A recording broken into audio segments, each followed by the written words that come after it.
सूर्य सिद्धांत के अनुसार आज से करीब 5000 साल पहले कलयुग 18 फरवरी 3102 ईसा पूर्व की मध्यरात्रि से शुरू हुआ। धर्म ग्रंथों में यही वह तिथि मानी जाती है मित्रों, जब श्री कृष्ण वैकुंठ में लौट रहे थे। श्री कृष्ण अपने देहावसान के लिए द्वारका के भाल का तीर्थ को चुना था। भाल का तीर्थ से श्री कृष्ण के जाते ही कलयुग का आगमन धरती पर हुआ। अगर वह गलती जिस वजह से कलयुग पृथ्वी पर आया और आकर यही का हो गया ना की जाती तो शायद आज कलयुग की शुरुआत नहीं होता। साथियों, पुराणों में वर्णित चार युग की अपनी अलग अलग खासियत है। कलयुग की भी अपनी एक खासियत है जिसमें वह सारे युगों में अच्छा है। इसके बारे में भी हम बात करेंगे। वीडियो में आगे बढ़ने से पहले आपसे प्रार्थना है कि यदि चैनल को सब्सक्राइब अभी तक नहीं किया है मित्रों, तो चैनल वैदिक ज्ञान बिंदु को सब्सक्राइब जरूर कर ले। इस चैनल पर आपको धार्मिक जानकारियाँ मिलती रहेगी। साथियों दोस्तों, कलयुग के धरती पर आने के पीछे रहस्यमय पौराणिक कथा है जो पांडवों के महाप्रयाण से जुड़ी हुई है। यह बात तब की है जब धर्मराज युधिष्ठिर अपना पूरा राजपाट अर्जुन के पुत्र परीक्षित को सौंपकर अन्य पांडवों और द्रौपदी समेत हिमाचल चले गए थे।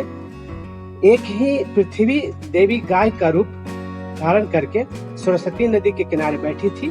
वह बहुत विचलित थी और उनकी आंखों से अश्रु बह रहे थे। मित्रों, पृथ्वी देवी की ऐसी मनोस्थिति देख धर्म बैल के रूप लेते हैं और गाय के रूप धारण किए हुए पृथ्वी माँ के पास आए और पृथ्वी को दुखी देख उनसे इनका कारण पूछा।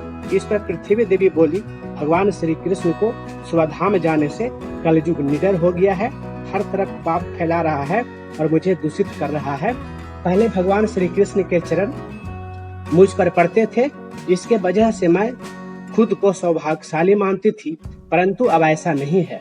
अब मेरा सौभाग्य समाप्त हो गया है। धर्म और पृथ्वी आपस में वार्तालाप ही कर रहे थे कि असुर रूपी कलयुग वहां पर आ पहुंचा। उसने पृथ्वी और धर्म को गाय बैल के रूप में पहचान लिया और उन्हें मारने लगा। राजा परीक्षित वहां से गुजर रहे थे। मित्रों, जब उन्होंने यह दृश्य अपने आंखों से देखा तो कलयुग पर बहुत क्रोधित हुए। क्रोध में राजा परीक्षित ने कलयुग से कहा, मेरे राज में जहाँ पाप का कोई स्थान नहीं है, दुष्ट पापी तू कौन है और बैल को गाय को क्यों सता रहा है? तू बहुत बड़ा अपराधी है, तेरा अपराध क्षमा योग नहीं है। तेरा वध करने में मुझे कोई संकोच नहीं होगा। इतना कहते ही राजा परीक्षित ने अपना अस्त्र उठाया और कलयुग को मारने के लिए बढ़े। राजा परीक्षित इतने धर्मज्ञ और शक्तिशाली थे, उनमें कलयुग को दंड देने का समर्थ था। दोस्तों, हम इसी गलती के बारे में बात कर रहे थे जो राजा परीक्षित आगे करते हैं। अगर वह यह गलती नहीं करते तो परिणाम कुछ और ही होता। राजा परीक्षित का क्रोध देखकर कलयुग भय से कांपने लगा। कलयुग भयभीत होकर राजा परीक्षित के चरणों में गिर गया और क्षमा याचना करने लगा। राजा परीक्षित ने शरण में आए हुए कलयुग को मारना उचित ना समझा और कहा, तुम मेरे शरण में आए हो इसलिए तुम्हें जीवन दान दे रहा हूँ, किंतु अधर्म, पाप, झूठ, चोरी, कपट, दरिद्रता आदि अनेक उपद्रवों का मूल कारण तू ही है। तू मेरे राज से अभी निकल जा और फिर कभी लौटकर मत आना। परीक्षित के बात को सुनकर कलयुग ने कहा कि हे राजन, पूरी पृथ्वी पर आपका निवास है। पृथ्वी पर ऐसा कोई भी स्थान नहीं है जहां आपका राज न हो, तो मैं कहां जाऊं? मैं आपके शरण में आया हूं, मुझे रहने के लिए स्थान प्रदान करें।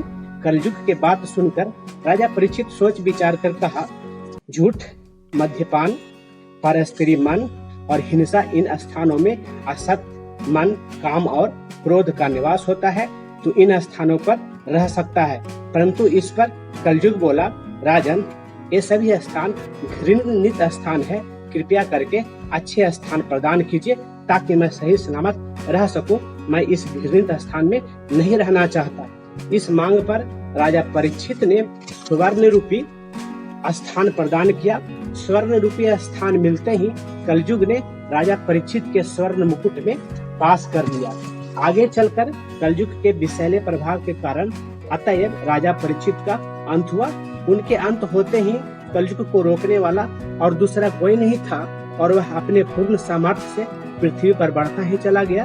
दोस्तों, महर्षि वेद व्यास ने वेदों की रचना की थी। महर्षि वेद व्यास से जब पूछा गया कि कौन सा युग सबसे अच्छा है तो उन्होंने कलयुग का नाम लिया। विष्णु पुराण में वर्णित देव कथा के अनुसार ऋषियों से चर्चा करते हुए वेद व्यास जी कहते हैं कि इस एक कारण से सभी युगों में कलयुग सबसे श्रेष्ठ युग होगा। व्यास जी ने कहा 10 साल में तप और व्रत करके कोई मनुष्य सतयुग में पुण्य प्राप्त करता है। त्रेता युग में वही पुण्य 1 साल में तप और व्रत से मिलता है साथियों। वही द्वापर युग में 1 महीने में ही उतना पुण्य मिलता है और जबकि कलयुग में मात्र 1 दिन के तप से ही वह पुण्य प्राप्त कर सकते हैं। उस पुण्य को प्राप्त किया जा सकता है। इसलिए इस मायने में कलयुग सभी युगों में सर्वश्रेष्ठ माना गया है। दोस्तों, यह थी जानकारी कलयुग की शुरुआत की। यदि आपको जानकारी मिली, वीडियो अच्छा लगा तो लाइक जरूर करें और ऐसे ही छोटी छोटी महत्वपूर्ण जानकारी के लिए चैनल को सब्सक्राइब कर लेना। फिर मिलेंगे एक नई वीडियो में नई जानकारी के साथ। नमस्कार।